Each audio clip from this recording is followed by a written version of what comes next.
Super Bharat Marathi वृत्तवाहिनीवर आपले स्वागत आहे। एक नजर आजच्या ठळक घडामोडींवर।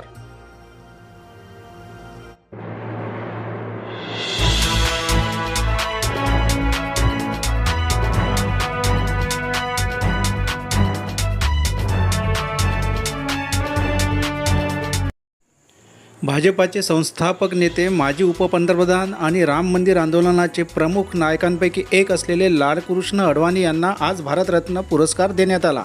पंतप्रधान नरेंद्र मोदींनी लोकसभा निवडणुकीपूर्वी षटकार लावत याची घोषणा केली होती। त्यानंतर आज मोदी आणि राष्ट्रपती द्रौपदी मुर्मू यांनी स्वतः अडवाणी यांच्या घरी जाऊन त्यांना भारतरत्न पुरस्कार प्रदान केला। देख रहे हैं कि प्रधानमंत्री नरेंद्र मोदी भी उनके साथ ही हैं और उन्हें भारत रत्न से सम्मानित किया जा रहा है। आपको बता दें कि राष्ट्रपति द्रौपदी मुर्मू ने जब वरिष्ठ नेता और पूर्व उप प्रधानमंत्री लालकृष्ण आडवाणी के आवास पर पहुंची तो उनके साथ कई और दिग्गज चेहरे भी मौजूद थे। लालकृष्ण आडवाणी भाजपा के शिखर पुरुष माने जाते हैं।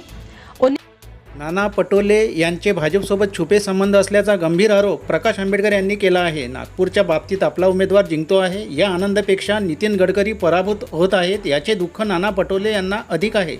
पटोले यांना भंडारा गोंदियाचे तिकीट मिळत असतानाही त्यांनी ते नाकारले, याचा अर्थच त्यांना भाजपला मदत करायची आहे असा खळबळजनक आरोप वंचित बहुजन आघाडीचे अध्यक्ष ॲडव्होकेट प्रकाश आंबेडकर यांनी केला आहे।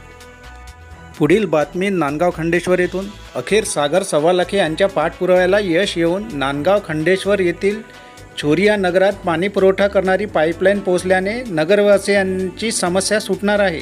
छोरिया नगरमध्ये राहणाऱ्या नागरिकांवर सांडपाणी सोडलेल्या विहिरीतील दूषित व गढूळ पाणी पिण्याची वेळ आली होती। या विरोधात सागर सव्वालाखे यांनी आवाज उठवून शासन दरबारी समस्या मांडली होती। भाजपचा सत्तेसाठी दडपशाहीचा वापर समाजासाठी घातक असल्याची टीका शेतकरी नेते सिकंदर शाह यांनी केली आहे। लोकसभा निवडणुकीत भाजपा 400 पार सोडा 200 पार जाण्याची शक्यता नाही। दडपशाहीच्या धोरणामुळे भाजपाला फटका बसेल। दडपशाही करण्याची भाजपा काही काळ्या कायद्यांचा वापर करीत आहे असेही सिकंदर शाह यांनी म्हटले आहे। असे कायदे संपुटात आणण्याची मागणी सुद्धा त्यांनी केली आहे। रेती घाटावर अंधाधुंद फायरिंग करणाऱ्याला अटक करण्यात आली आहे। त्याचे जवळून गावठी कट्टा ही जप्त करण्यात आला आहे। ही धाडसी कारवाई यवतमाळ गुन्हे शाखेने केली आहे। मौजे भोसा तालिका महागाव येथे रेती घाटावर शेख सुलतान, शेख मुन्सी व त्याचे इतर 20 ते 25 साथीदार असे 3 गाड्यांसह रेती घाटावर होते व त्यांनी सिनेस्टाईल गुडकूस घातला। त्या घटनेनंतर ही कारवाई करण्यात आली अशी माहिती सुपर भारतचे जिल्हा प्रतिनिधी नितीन भागवते यांनी दिली आहे। स्विमिंग शिकायला आलेल्या मुलांच्या जीवाला धोका निर्माण झाला असल्याची टीका अनिल पांडे यांनी केली आहे। जिल्हा क्रीडा संकुल समिती यवतमाळ द्वारा चालविण्यात जाणाऱ्या आझाद मैदानावरील जलतरण तलावाची निविदा मॅनेज करण्यात आल्याचे पत्रकार परिषद घेऊन अनिल पांडे यांनी सांगितले होते। जलतरण तलाव चालवण्याचा अनुभव नसतानाही हा तलाव सुरू करण्यात आला आहे, त्यामुळे स्विमिंग शिकायला आलेल्या मुलांच्या जीविताला धोका निर्माण झाला आहे असे अनिल पांडे यांचे म्हणणे आहे। मशीनद्वारे 100-200 रुपयांच्या नोटा स्वीकारल्या जात नाहीत अशी तक्रार ग्राहकांनी केली आहे।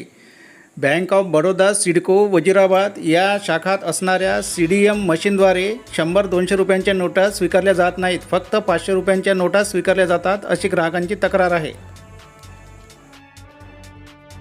पोलीस दलातील वाहनांचे स्टेअरिंग आता महिलांच्या हाती आले आहे। अमरावती जिल्ह्यातील 13 महिला आता वाहन चालक म्हणून जिल्हा पोलीस दलातील मोटर परिवहन विभागात रुजू झाल्या आहेत।